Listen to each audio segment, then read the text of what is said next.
போகும்போது நமக்கு ஜெயம் உண்டாகும். தேவனுக்கு மகிமை. அருமையான பாஸ்டர் ஏசி தோமஸ் அப்பச்சன் இவ்விதமாக அடிக்கடி சொல்லுவார். அவர் சிலோனில் ஊழியம் செய்கிற நாட்கள் அவர் ஒரு காரில் பயணம் செய்தார். ഒരു പെട്രോൾ ബങ്കിൽ പെട്രോൾ അടിക്കുന്നത് പെട്രോൾ പമ്പിൽ പെട്രോളിനായി നിർത്തി അവർ കാറിൽ ഉட்கார்ந்து കൊണ്ടിരുന്നു. திடீர்னு ஒரு சுவாமி சன்னியாசி அந்த வழியாக நடந்து போனார். அவர் பயங்கரமான திக்கான வஸ்திரம் தரித்திருக்கிறார். காலில் செருப்பில்லை, தாரத்த ரோடு, மத்தியானம் பயங்கர வெயில். அந்த வெயிலில் செருப்பில்லாம அவர் நடந்து போகுது. பெட்ரோல் பங்க் ரோட் சைடு தான். அங்க இருந்தவர் நின்று ஏசி தோமஸை நோக்கி பார்த்தார். ആദ്യം പാസ്റ്റർ ഏസിയപ്പച്ചൻ கொஞ்சம் ഭയந்தார். அவர் ஹிந்து பூஜாரி. தேவனுக்கு என்ன செய்ய போறாங்களோ தெரியாது. ஆனா அவர் காரில் உட்கார்ந்து கொண்டிருந்தார். டிரைவர் பெட்ரோல் அடிச்சு பில்லு கொடுத்தார். அங்க நின்று அந்த பூஜாரி சொல்லுகிறார், சத்தம் உயர். கெட்ட வார்த்தை பேசும் என்றுதான் இவர் நினைத்தார். இந்த மனுஷன் தேவ மனுஷன், இந்த மனுஷன் பரிசுத்தவான், இந்த மனுஷன் ஜெயாளி. மூன்று வார்த்தையை சொன்னார். முதலாவது அவர் தேவனுடைய மனுஷன், இரண்டாவது அவர் பரிசுத்தவான், மூன்றாவது அவர் ஜெயாளி. இவருக்கு சந்தோஷம் உண்டாயிற்று. உடனே கார் எடுத்து கொஞ்சம் முன்னுக்கு மாற்றி காரை விட்டு கீழே இறங்கி அந்த பூஜாரியை கூப்பிட்டார். எதனால என்னை பார்த்த இப்படி சொன்னீர்கள்? നമ്മുടെ ഡ്രസ് ഇതേ വൈറ്റ് ഡ്രസ് தான், வேற ஒன்றும் ஒரு വ്യത്യാസമില്ല. താടിയില്ല, മാലയില്ല, ഒന്നുമില്ല. സിലോണിലെ നാഷണൽ ഡ്രസ് தான் இந்த ഡ്രസ്. സിലോണിലെ ദേശീയ വസ്ത്രമാണിത്. അപ്പൊ എല്ലാ ராஷ்டிரியக்காரரும் இந்த ட்ரெஸ் தான் போடுவாங்க. ராஷ்டிரியக்காரருக்கு இந்த ட்ரெஸ் தான். அப்ப இந்த ட்ரெஸ்ஸுக்கு ஒரு விசேஷம் இல்லை, വലിയ പ്രത്യേകതയൊന്നുമില്ലാത്ത ഡ്രസ്സാണ്. ദേശീയ ഡ്രസ് தான், അവിടുത്തെ ദേശീയ വസ്ത്രമാണ്. ஆனா இந்த பூஜாரி அவரை பார்த்து இவர் தேவனுடைய மனுஷன். பூஜാരി തന്നെ നോക്കിയിട്ട് ദൈവ മനുഷ്യനാണ്, പരിശുദ്ധവാൻ, വിശുദ്ധനാണ്, ജയാളിയാണ്. இந்த மூன்று வார்த்தையை சொன்னார். ഈ മൂന്ന് വാക്കുകൾ പറഞ്ഞു. ஏசி தாமஸ் கேட்டார், எப்படி என்னை பார்த்து இப்படி நீங்கள் சொல்ல முடியும்? எதை பார்த்து நீங்க சொன்னீங்க? ட்ரெஸ் வந்து நேஷனல் ட்ரெஸ், எல்லாரும் போடுறோம். அப்ப அதுல ஒரு விசேஷம் இல்லை. எന്റെ കഴുത്തിൽ മാലകയിലെ ഒന്നുമില്ല, എനിക്ക് താടിയില്ല, തൊപ്പിയില്ല, ഒന്നുമില്ല. എന്നെ பார்த்து தேவனுடைய மனுஷன் என்றும் பரிசுத்தவான் என்றும் ஜெயாளி என்றும் நீங்கள் எப்படி சொன்னீர்கள் என்று கேட்டார்.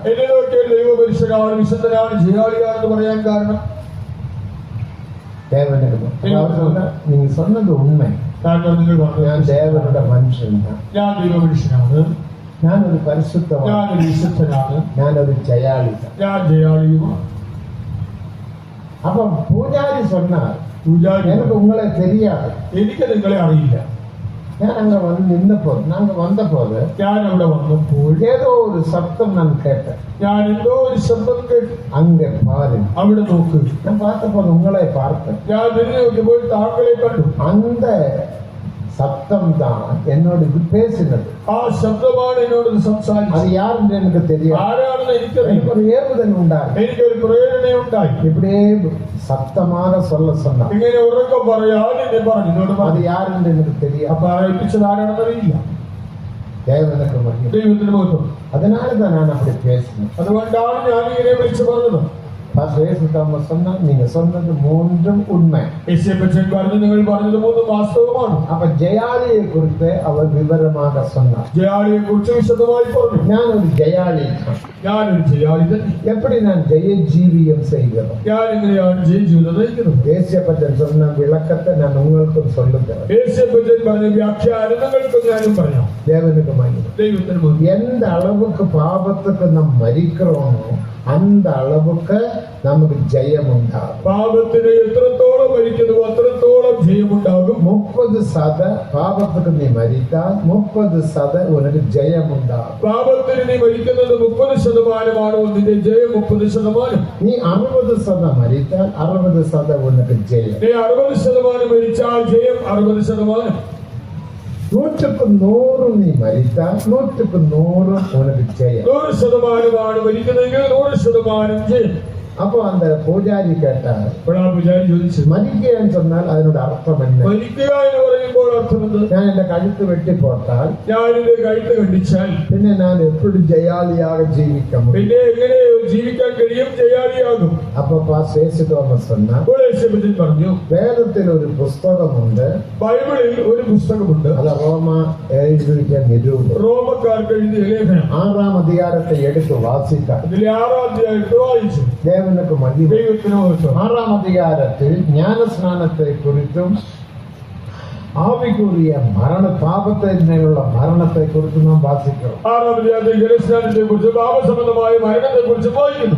ஞானஸ்நான உபதேசம் தான் 6-ாம் அதிகாரம் 2-ാം വചനത്തിലിருந்து 11-ാം വചനം முடிய வாசிக்கலாம். 6-ാം അധ്യായം 2 മുതൽ 11 വരെയുള്ളത് ജ്ഞാനസ്നാനത്തെ കുറിച്ചുള്ളതായ ഉപദേശങ്ങളാണ്. அது உங்களுக்கு யாவருக்கும் தெரியும், നിങ്ങൾക്കൊക്കെ അറിയാവുന്നതുമാണ്.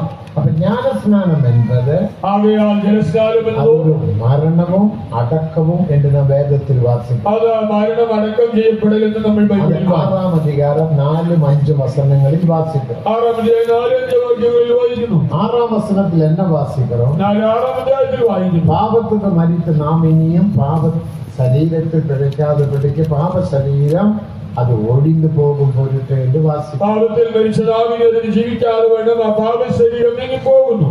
പാപം ഇനി ചെയ്യാതെ പഠിക്ക, ഇനി പാപം ചെയ്യാതെ വേണം. നാം പാപ ശരീരத்துக்கு മരിത്തിരിക്കണം. ആദ്യ പാപ ശരീരത്തിന് മരിച്ചു, സിലുവയിൽ മരിത്തിരിക്കണം. അതൊന്ന് വാസിங்க. 6:6 പഠിங்க. 6:6 വായിക്കുക. நாம் இனி பாவத்துக்கு ஊழியம் செய்யாத படிக்க பாவ சரீரம் ஒழிந்து போகும் பொருட்டாக நம்முடைய பழைய மனுஷன் அவரோடு கூட சிலுவையில் அறையப்பட்டதென்று அறிந்திருக்கிறோம். மலையாளம். നാം ഇനി പാപത്തിന് അടിമപ്പെടാതെ വേണം പാപ ശരീരത്തിൽ നീക്കം വരേണ്ടതിന് നമ്മുടെ പഴയ മനുഷ്യൻ അവനോട് കൂടെ ക്രൂശിക്കപ്പെട്ടു എന്ന് നാം അറിയുന്നു. தேவனுக்கு மகிமை. அங்கே அறிந்திருக்கிறோம் என்ற ஒரு பதத்தை நாம் பார்க்கிறோம். நாம் அறியுது എന്നൊരു പദപ്രയോഗമുണ്ട്. அந்த அறிவு என்ன? അറിവ് அதுதான் நித்திய ஜீவன். അതാണ് നിത്യജീവൻ. ജ്ഞാനസ്നാനത്തിലും ഒരു നിത്യ ജീവനുണ്ട്. ജലസ്നാനത്തിൽ ഒരു നിത്യ ജീവനുണ്ട്. അത് 6-4-5 വചനത്തിൽ വാസിക്കാം. 6-4-5 വാക്യങ്ങൾ. നിത്യ ജീവൻ എന്ന് சொன்னால் என்ன? നിത്യജീവൻ എന്ന് പറയുന്നല്ലോ എന്താണ്? നാം അടിക്കടി அந்த பதத்தை பாவிக்கிறோம். நித்திய ஜீவனை பெற்று നാം കൂടെ വയ്ക്കുന്ന ഒരു വാക്കാണ് നിത്യജീവൻ. ஆண்டவரே நித்திய ஜீவன் எனக்கு தாரும். താവേ നിത്യജീവൻ നൽകണമേ. நித்திய ஜீவன் என்ன? എന്താണ് നിത്യജീവൻ? ശരീരത്തിലെ ജീവൻ ബ്ലഡ്. ശരീരത്തിലെ ജീവൻ രക്തമാണ്. അത് രക്തം തന്നെ. ലേവ്യരാഗമം 17-ാം അധികാരം എത്ര വചനം? 10-11 വചനത്തെ വാസിക്കും. 17-11 വാക്യങ്ങളിൽ അല്ലെങ്കിൽ 11-ലെ മാംസത്തിൻ ഉയിര് രക്തത്തിൽ இருக்கிறது. മാംസത്തിന്റെ ജീവൻ രക്തത്തിലല്ലോ. മാംസത്തിൻ ഉയിര് രക്തത്തിൽ മാംസത്തിന്റെ ജീവൻ രക്തത്തിലല്ലോ. അപ്പൊ ബ്ലഡ് தான் നമ്മുടെ മാംസിക ഉയിര്. ആകയാൽ രക്തമാണ് നമ്മുടെ മാംസത്തിൽ. അത് നാം സാപ്പിടുമ്പോൾ അത് പെറ്റുകൊള്ളുകയുള്ളൂ. ആകയാൽ ഭക്ഷണം കഴിക്കുമ്പോൾ നമുക്ക് ലഭിക്കുന്നു. ദേവനൊക്കെ മഹിമ. ബ്ലഡ് കുറയുമ്പോൾ ജീവനും കുറയുന്നു. രക്തം കുറയുമ്പോൾ ജീവൻ കുറയുന്നു. അത് മരിച്ച ഉടനെ ബ്ലഡ് കട്ടിയാതെ മാറ്റപ്പെടുന്നത്. അതുകൊണ്ടാണ് നമ്മൾ മരിക്കുമ്പോൾ രക്തം കട്ടപിടിക്കുന്നത്. ஆனால் നിത്യ ജീവൻ എന്നത് ബ്ലഡ് അല്ല. നിത്യജീവൻ എന്നത് രക്തമല്ല. നിത്യജീവൻ എന്ന് എന്താണ് നിത്യജീവൻ? രക്ഷിപ്പിൽ ഒരു നിത്യ ജീവൻ, രക്ഷയിൽ ഒരു നിത്യജീവനും, ജ്ഞാനസ്നാനത്തിൽ ഒരു നിത്യ ജീവൻ, ജലസ്നാനത്തിൽ ഒരു നിത്യജീവൻ, അഭിഷേകത്തിൽ ഒരു നിത്യ ജീവൻ. അഭിഷേകത്തിൽ ഒരു നിത്യജീവൻ. ജയാളിയാക നാം വളരുമ്പോൾ ജീവനിൽ ആളുക ചെയ്യുന്നു. ജയാളികളായി വരുമ്പോൾ ജീവനിൽ വാഴുന്നു. പരലോക രാജ്യത്തിൽ ചെല്ലുമ്പോൾ സ്വർഗരാജ്യത്തിൽ ചെല്ലുമ്പോഴും നിത്യ ജീവനിൽ വാഴുகிறோம். നാം നിത്യാജീവനിൽ ഭരിക്കുന്നു. ദേവനക്ക് മഹിമ. ദൈവത്തിന് മഹത്വം. അത് ജീവനുടെ 5 പടികൾ. ഇതാണ് ജീവന്റെ 5 ഘട്ടങ്ങൾ. ഒന്ന്, രക്ഷിപ്പിൽ ഒരു ജീവൻ, രക്ഷയിൽ ഒരു ജീവൻ, ജ്ഞാനസ്നാനത്തിൽ ജീവൻ, ജലസ്നാനത്തിൽ ജീവൻ, അഭിഷേകത്തിൽ ജീവൻ, അഭിഷേകത്തിൽ ഒരു ജീവൻ, ജയജീവിതത്തിൽ അതായത് ഉപദേശത്തിൻപടി ജീവിക്കുമ്പോൾ ജയജീവിയെ പെറ്റുകൊള്ളുകയും അതിലൊരു ജീവൻ. ഉപദേശപ്രകാരം ജീവിച്ച് ജയജീവിതം പ്രാപിക്കുമ്പോൾ അതിലൊരു ജീവൻ. പിറകെ മരിത്ത് നിത്യരാജ്യത്തിൽ ചെല്ലുമ്പോൾ ജീവനിൽ ആളുക ചെയ്യുക. ചെല്ലുമ്പോൾ നാം ജീവനിൽ വാഴും. ഇത് ജീവനുടെ 5 പടികൾ. ഇതാണ് ജീവന്റെ 5 ഘട്ടങ്ങൾ. അപ്പോൾ ജീവനുള്ളവനാക ദേവൻ ആദാമെ സൃഷ്ടിച്ചാൽ നാം വാസിക്കും. ആദാമിനെ ദൈവം ജീവനുള്ള ദേഹിയായി സൃഷ്ടിച്ചതുമായി. അപ്പൊ നിത്യ ജീവൻ എന്ന് சொன்னால் അതിന്റെ വിളക്കം എന്ന് ആകയാൽ നിത്യജീവന്റെ നിർവചനമെന്ന് யாராவது கேட்டால் நீங்கள் சொல்லிக் கொடுக்க வேண்டும். ആരെങ്കിലും ചോദിച്ചാൽ പറയണം. നിത്യ ജീവൻ என்ன? നിത്യജീവൻ എന്താ? അതിന്റെ നല്ല വിളക്കം അതിന്റെ ഒരു നല്ല വ്യാഖ്യാനം യോവാൻ എഴുതിയ സുവിശേഷം 17-ാം അധികാരം 3-ാം വചനത്തിൽ വായിക്കും. യോഹന്നാൻ 17 മുതൽ വായിക്കുന്നു. എല്ലാവരും എഴുതിയെടുത്തു കൊള്ളുക. എല്ലാവരും കുറിച്ചെടുക്കുക. വാലിബുകളെല്ലാം എഴുതിയെടുത്തു കൊള്ളുക. യവനക്കാർ കുറിച്ചെടുക്കുക. ദേവനക്ക് മഹിമ. ദൈവത്തിന് മഹത്വം. മെയ് ദേവനാകിയ ഉമ്മയും നീർ അനുപ്പിന യേശു ക്രിസ്തുവേയും അറിവത് നിത്യ ജീവൻ. ഏകസത്യതയുമായി അയച്ചിരിക്കുന്ന യേശുക്രിസ്തുവിനെ അറിയുന്നതാകുന്ന ദൈവം. അവടിന് ഒന്നാണ് ഒന്നാണ് മെയ് ദേവനാകിയ ഉമ്മയും നീർ അനുപ്പിനവരാകിയ യേശു ക്രിസ്തുവേയും അറിവത് നിത്യജീവൻ. നിത്യ അതാ അറിവത് ഒരു അറിവുതാ നിത്യ ജീവൻ. ആ അറിവാണ് നിത്യജീവൻ. യേശു ക്രിസ്തുവെ അറിവത് നിത്യ ജീവൻ. യേശുവിനെ അറിയുന്നത് നിത്യജീവൻ. அந்த அறிவு இல்லாவிட்டால் ആ അറിവില്ല എങ്കിൽ அவன் பரலோகத்தில் போக முடியாது. സ്വർഗ്ഗത്തിൽ പോകുവാൻ കഴിയില്ല. தேவனுக்கு மகிமை. ദൈവത്തിന് മഹത്വം. அந்த அறிவு தான் மேன்மையான அறிவு. അതാണ് ഏറ്റവും ശ്രേഷ്ഠമായ വിജ്ഞാനം. அதனாலதான் நீதிமொழிகள் 9-ாம் அதிகாரம் 10-ாம் வசனத்தை வாசிக்கும் போது സദൃശവാക്യം 9:10 அங்க என்ன வாசிக்கிறோம்? വായിക്കുന്നു. பரிசுத்தரின் அறிவே அறிவு என்று வாசிக்கிறோம். പരിശുദ്ധനെ കുറിച്ചുള്ളതായ അറിവ് തന്നെയാണ് വിജ്ഞാനം. பரிசுத்தரின் அறிவே அறிவு. പരിശുദ്ധന്റെ വിജ്ഞാനം തന്നെ വിവേകം. தேவனுக்கு மகிமை. ദൈവത്തിന് മഹത്വം. സയൻസിനുടെ അറിവ് വന്ന ഒരു നിത്യ ജീവൻ. ശാസ്ത്ര വിജ്ഞാനം നിത്യജീവനല്ല. அதனால அநேக பெரிய பெரிய காரியங்கள் கண்டுபிடிச்சிருக்கிறார்கள். അതിനാൽ വലിയ കണ്ടുപിടിച്ചു. ஆனால் அதெல்லாம் மாற்றப்படும். എല്ലാം നശിച്ചു പോകും. தேவனுக்கு மகிமை. ദൈവത്തിന് മഹത്വം. முந்தி கம்ப்யூட்டர் எப்படி இருந்தது? മുൻകാലങ്ങളിൽ കമ്പ്യൂട്ടർ இப்போது கம்ப்யூட்டர் எந்த நிலவரத்தில்? ഇപ്പോഴത്തെ കമ്പ്യൂട്ടറിന്റെ അവസ്ഥ അറിയാമല്ലോ. மாற்றம். எல்லாம் மாற்றம். എല്ലാത്തിലും മാറ്റമില്ല. ஆனா ஜீவனுக்கு மாற்றம் இல்லை. ജീവനിൽ മാറ്റം. தேவனுக்கு மாற்றம் இல்லை. ദൈവത്തിന് മാറ്റമില്ല. அதனால இயேசு கிறிஸ்து மாறாதவர் என்று நாம் பாடுவோம். അതുകൊണ്ടാണ് നമ്മൾ പാടുന്നത് യേശു മാറാത്തവൻ. இனி ஞான ஸ்நானத்திலே அறிவு என்ன?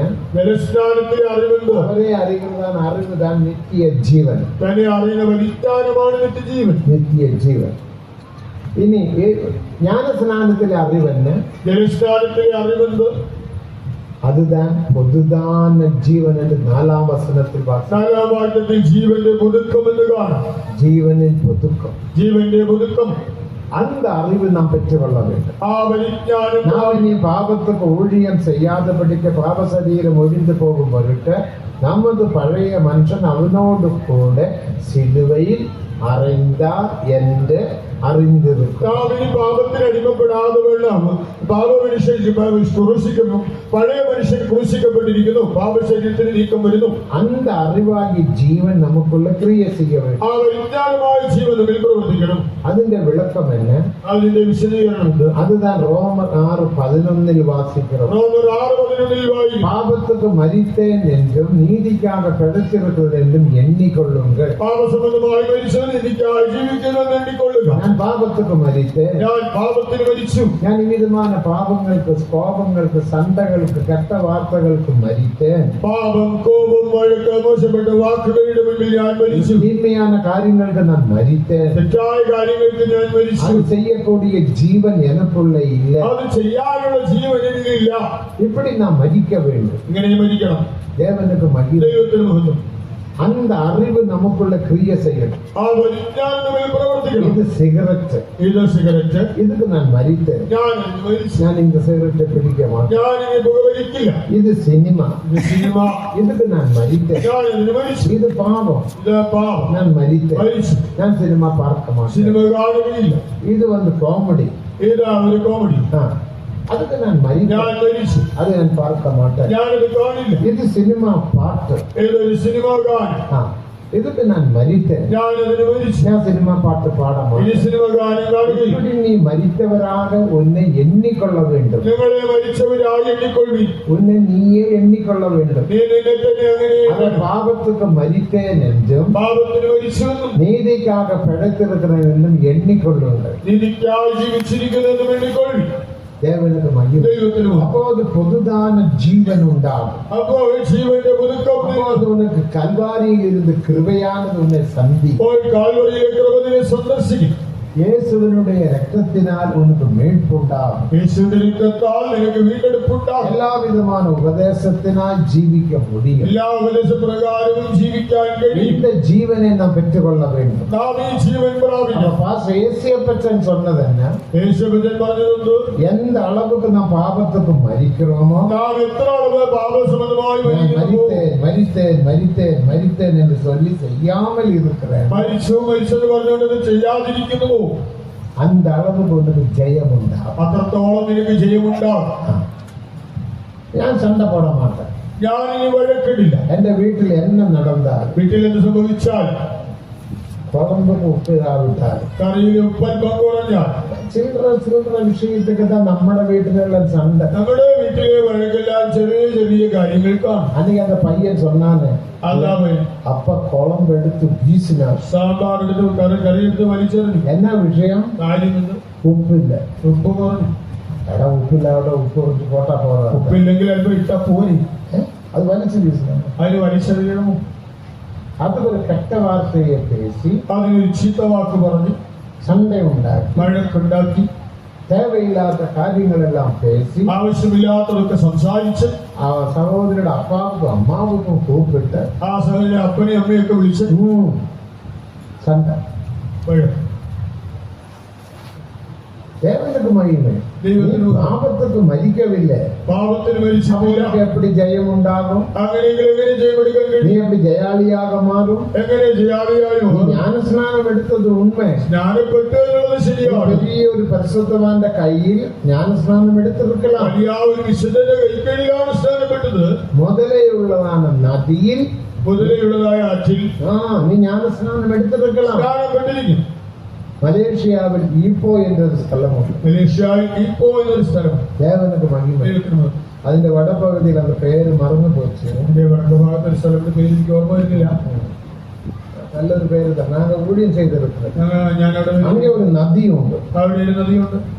അതിൽ അതിൽ മുതലയുണ്ട്. രാത്രിയിൽ தான் ஞானஸ்நானம். രാത്രിയിലാണ് സ്നാനം. பாஸ்டர் போல் தான் ஞானஸ்நானம் கொடுக்க போறோம். പാസ്റ്റപ്പോൾ സ്നാനം കൊടുക്കാൻ പോകുന്നു. தேவனுக்கு மகிமை. ദൈവത്തിന് മഹത്വം. முதல்ல எல்லாம் வந்து நீங்க சத்தம் போடுகிறது നമുക്ക് பார்க்கலாம். ആ മുതലുകളൊക്കെ വരുന്ന ശബ്ദം ഉണ്ടാക്കുന്നത് കേൾക്കും. தேவனுக்கு மகிமை. ദൈവത്തിന് മഹത്വം. வாய் போட்டு கூடி அடிக்குது. അതിന്റെ വായിങ്ങനെ അടിക്കും.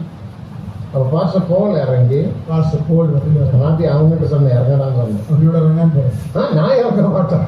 ഞാൻ ഇറങ്ങുന്നു. அது நீங்க இறங்க. ആദ്യം പാസ്റ്റർ ஓகே, பாஸ்டர் இறங்க. പാസ്റ്റർ முதலியே தேவ கட்டளையின்படி நான் இவனுக்கு தண்ணீரில் ஞானஸ்நானம் கொடுக்க போறேன், முதல்ல எல்லாம் போக கடவுள் என்று சொன்னார். ദൈവകൽപ്പന പ്രകാരം ഞാൻ ഇവനെ സ്നാനപ്പെടുത്താൻ പോകുന്നു. മുതലുകളെല്ലാം ഈ സ്ഥലം വിട്ടു പോകട്ടെ. உடனே வாலிட்டு அடிச்சு எல்லாம் போய்விட்டு പാലിട്ടടിച്ചെല്ലാം പോയി. அங்க போய் பெரிய ஒரு அகலமுள்ள நதிதான். ആ നല്ല വീതിയുള്ള ഒരു നദിയാണ്. பெரிய நதிதான். വലിയൊരു നദി. அவங்க இருந்து முதல்ல தரை எப்படி இருக்கு பார்க்குது. ആ അക്കരെ അപ്പുറം ஒரு പോയി 2 3 4 5 முதலையல்ல, 100 முதல കാണും. 2 3 4 5 ഒന്നുമില്ല, 100 കണക്കിന്. பாஸ்டர் போல் இங்க ஞானஸ்நானம் கொடுத்தார். പാസ്റ്റപ്പോൾ ഇവിടെ സ്നാനം കൊടുത്തു. அவன் பயந்து நடுங்கிதான் வந்தான். അവൻ പിടിച്ച് വിറച്ചാണ് വന്നത്. அவனுக்கு ஒரு விசுவாசம். അവനൊരു വിശ്വാസം. பாஸ்டர் போல் இருக்கிறதுனால் ஒன்றும் சம்பவிக்காது. പാസ്റ്റപ്പോൾ ഉള്ളത് കൊണ്ടൊന്നും സംഭവിക്കില്ല. ஞானஸ்நானம் கொடுத்த, സ്നാനം കഴിഞ്ഞ് வேற பலருக்கும் கொடுத்த, മറ്റു പലർക്കും കൊടുത്തു. அவரெல்லாம் கரையில் ஏற்றினார். എല്ലാവരെയും കരയിൽ കഴിച്ചു.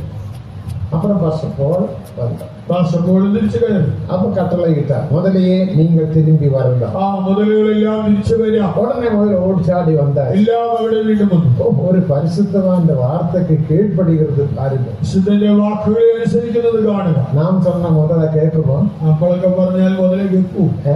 നമ്മുടെ മാടും കൂടെ കേൾക്കാതെ, നമ്മുടെ വീട്ടിലെ പശു പോലും കേൾക്കുന്നില്ല. ദേവനൊക്കെ വൈകും. ദൈവത്തിന് അത്രയ്ക്ക് അധികാരമുള്ള ഒരു മനുഷ്യൻ താൻ പാസ്റ്റർ പോൾ. അധികാരമുള്ള മനുഷ്യനായിരുന്നു പാസ്റ്റർ പോൾ. ஆனால் 100% പാപத்துக்கு മരിച്ചവർ. താൻ 100% പാപത്തിന് മരിച്ചിരുന്നു. അപ്പൊ പെരിയ ഒരു പരിശുദ്ധവാനാൽ ഇവർ ജ്ഞാനസ്നാനം എടുത്തപടിയിനാൽ വലിയ വിശുദ്ധന്റെ കീഴിൽ സ്നാനപ്പെട്ടതുകൊണ്ട് ചില വർഷങ്ങൾക്ക് പിറകെ കുറെ വർഷങ്ങൾ കഴിഞ്ഞ് ഞാൻ എന്റെ ഇടത്തിൽ ഊഴിയத்துக்கு വന്നു. ഞാൻ അവിടെ ശുശ്രൂഷിക്കായി, അതായത് ഈപ്പോ എന്റെ ഇടത്ത്. ഇപ്പോ എന്ന സ്ഥലം. അപ്പൊ ഇവർ വந்தார். താൻ വന്നു. പക്ഷേ ഞാൻ യാരെന്ന് தெரியுமா? പക്ഷേ ഞാൻ ആരാണെന്ന് അറിയാമോ? ഇന്നാരെന്ന് தெரியும். വയസ്സായിട്ട് പ്രായത്തിലായി. പാസ്റ്റർ പോളിൻ കൈയിനാൽ മുതല നദി ജ്ഞാനസ്നാനം എടുത്തത്. മുതലുള്ള ആറ്റിൽ പാസ്റ്റർ പോളിന്റെ ഇങ്ങനെ സ്നാനപ്പെട്ടയാളാണ്. ഇപ്പൊ നമുക്ക് എന്താ ആറ്റുക്ക് പോകലാം. ഇപ്പോൾ ആറ്റിൽ നീ പോയാൽ എന്റെ മുതല ആറ്റിൽ ഇറങ്ങ മുടിയുമോ കേട്ടോ? ആ മുതലുള്ള ആറ്റിൽ ഇറങ്ങാൻ ധൈര്യമുണ്ടോ? ഒന്ന് ഇറങ്ങി ഒരു കപ്പ് തണ്ണി എടുത്തിട്ട് വാങ്ങാൻ. ഒന്ന് ഇറങ്ങി ഒരു കപ്പ് വെള്ളം എടുത്തോണ്ട് വാ. അത് മുടിയാതെ. അതൊന്നും നടക്കുന്നില്ല. കാരണം മുതല പിടിച്ചിട്ട് പോയിട്ട് മുതലെ പിടിച്ചോണ്ട് പോകും. അപ്പൊ അവന്റെ ഒരു പെരുമ, ഞാൻ പാസ്റ്റർ പോളിൻ കൈയിനാൽ ജ്ഞാനസ്നാനം എടുത്തവൻ. തനിക്കൊരു പൊങ്ങച്ചൻ പാസ്റ്റർ പോളിന്റെ കീഴിൽ സ്നാനപ്പെട്ടതാണ്. അതിനാല പ്രയോജനമില്ല. പക്ഷെ അതുകൊണ്ട് പ്രയോജനമില്ല. നീ പാപத்துக்கு எத்தனை சதம் மரித்திருக்கிறீர்கள்? പാപത്തിന് എത്ര ശതമാനം മരിച്ചു? அருமையான தேவ ஜனமே, പ്രിയ ദൈവജനം, அதே கேள்விதான் நான் உங்கள்கிட்ட கேள்வி. ആ ചോദ്യം ഞാൻ നിങ്ങളോട് ചോദിക്കുന്നു. நீங்க ஞானஸ்நானம் எடுத்தீர்கள், നിങ്ങൾ സ്നാനപ്പെട്ടു, எத்தனை சத பாபத்துக்கு மரித்திருக்கிறீர்கள்? പാപത്തിന് എത്ര ശതമാനം മരിച്ചു? 100% മരിത്താൽ 100% ജയം. 100% മരിച്ചാൽ 100% ജയം. 30% മരിത്താൽ 30%